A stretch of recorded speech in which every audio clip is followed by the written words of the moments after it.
This is my daughter's Mustang.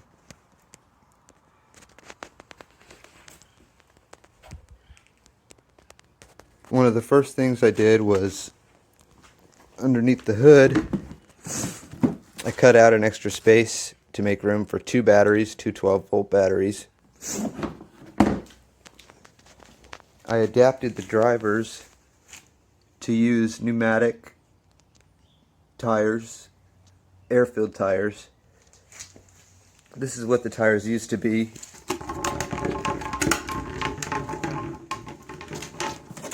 And now, very smooth. I have a switch I put in right here where up is high mode, which puts the batteries in series and makes it a 24 volt.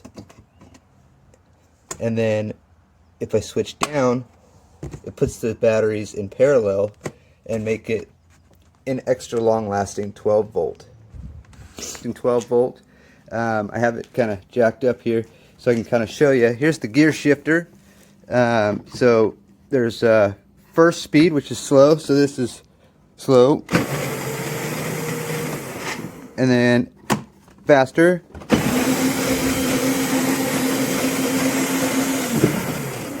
and then if I switch it to its series, go back to first speed, and then second speed, 24 volts.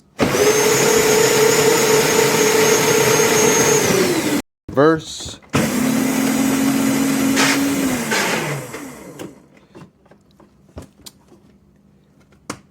So it can be either 12 volt or 24 volt switchable.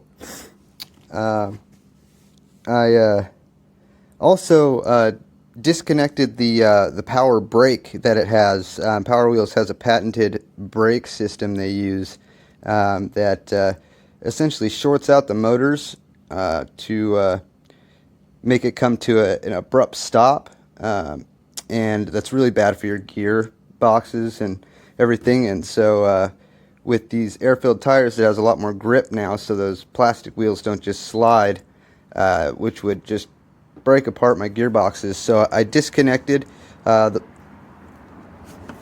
power brake, so now